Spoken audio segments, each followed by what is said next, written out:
Goeiemôre. Dit is donderdagoggend, die 23ste April 2026 en ek groet julle hartlik hier vanaf die walle van die Groot Rivier. Ek begin vanoggend deur 'n aanhaling wat blykbaar deur Adolf Hitler gemaak is op 'n stadium. Ons almal sou graag vrede wou hê. Die werklikheid is dat daar geen vrede in hierdie wêreld is sonder oorwinning nie. Alles wat hier gewen word, moet ongelukkig behoort aan die wat sterk is. Die sterktes is die erfgename van die wêreld, terwyl die wat swak is, die wat hulle self nie kan laat geld nie, op sy geskuif word. In die natuur is dit eenvoudig eet of sterf. Laat jouself geld of word vernietig. Bewaar jou lewe of gee dit verander. Hierdie voorsieningheid ken geen leë ruimte nie. Dit ken ook geen stilstand nie. Dit is nie moreel nie, maar dit is vasberade en tog ewig wys. Dit verkondig dat hierdie aarde slegs behoort aan die een wat dit verdien, aan die een wat dapper is, wat moedig is, en dat die ander moet plek maak. Want die natuur verdra geen leemte nie. As 'n volk nie sy plek kan behou nie, sal 'n ander dit inneem. En dit is my aanvangswoorde dan vandag. As 'n volk nie sy plek kan behou nie, sal 'n ander dit inneem. En hoe waar is dit nie in vandag se lewe nie?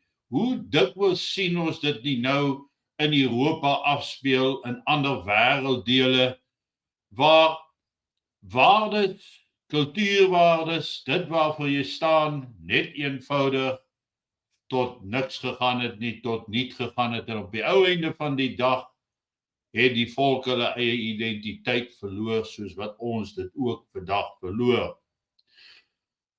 Hier word gepraat van dapperheid. Dapperheid om jou volk in sy plek te hou.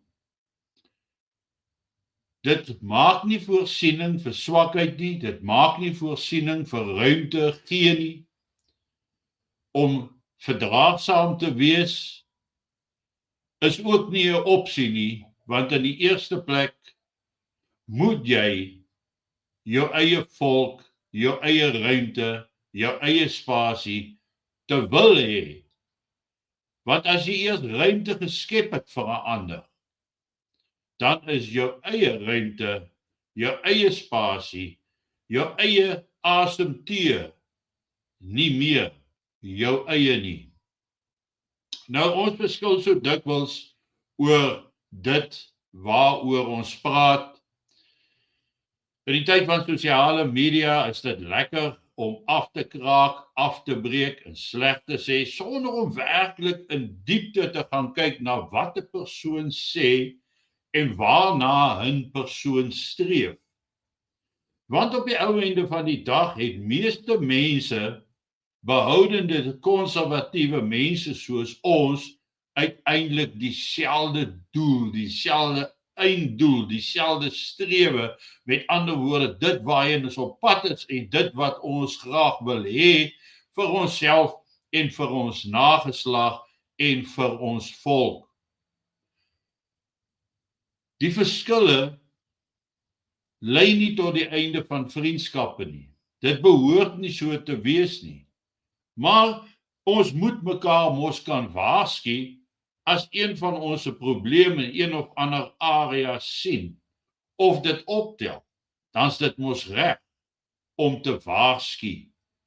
Om vir iemand te sê, hou bietjie links, gaan bietjie regs, hou nou net reguit aan, want weet jy wat, as jy 'n hindernis met 'n voertuig oorsteek en iemand stap voor jou oor hierdie hindernis en hulle wys vir jou bietjie links, bietjie regs, dan volg ons daai instruksie. Wat ons weet, as ons dit nie volg nie, gaan die voertuig die pad verlaat met katastrofiese gevolge. Tog verdra ons dit nie. Ons besef, ons moet die ruimte okkupeer vir ons eie volk. Ons moet skep. Maar ons het al verloor of vergeet hoe om daar uit te kom. En daarom is ons so dikwels aggressief op mekaar oor die feit dat ons verskil. Tog mag mense verskil. Moet mense verskil. Kan ons nie almal dieselfde dink, dieselfde saamstem nie, want dan sou ons mekaar nie kon aanvul nie. Ons sou nie mekaar se beste eienskappe kon aanwend tot 'n gemeenskaplike voordeel nie.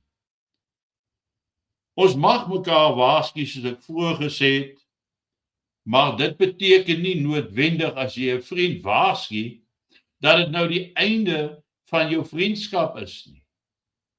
As jy iemand teregwys, beteken dit nie dat jy nie meer sy vriend is nie.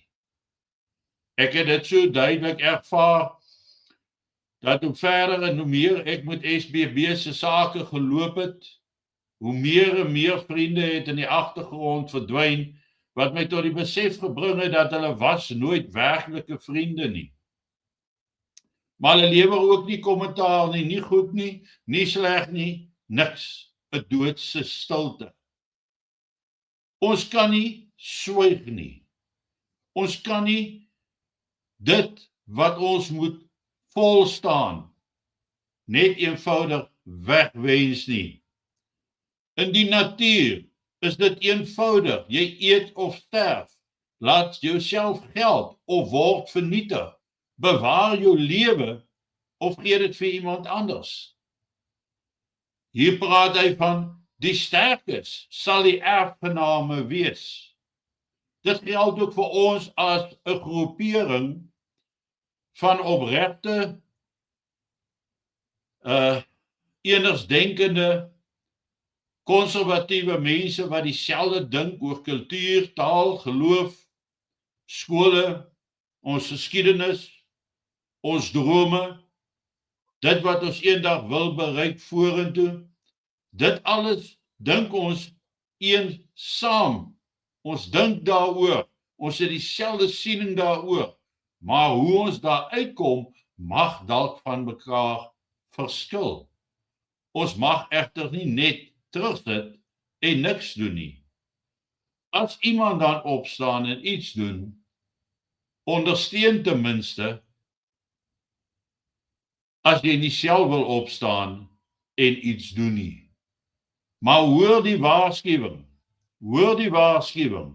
As 'n volk nie sy plek kan behou nie, sal 'n ander dit inneem. Is dit nie wat ons in Suid-Afrika ervaar het nie? Die natuur verdra nie leemtes nie. Die natuur verdra nie leemtes nie. As ons nie daai leemte vul nie, sal iemand anders daai leemte vul. En ons kan dit nie bekostig nie. Want dan is ons nie meer een van die sterkes wat sal oorwin nie, die wat sal erf nie, die wat sterk is en sal bekom nie, want die wat swak is, gaan net verloor. Die wat sterk is, gaan wen. Geniet vanoggend jou kondensmelk koffie en ek gesels dan môreoggend weer met julle. Mooi loop, lekker dag.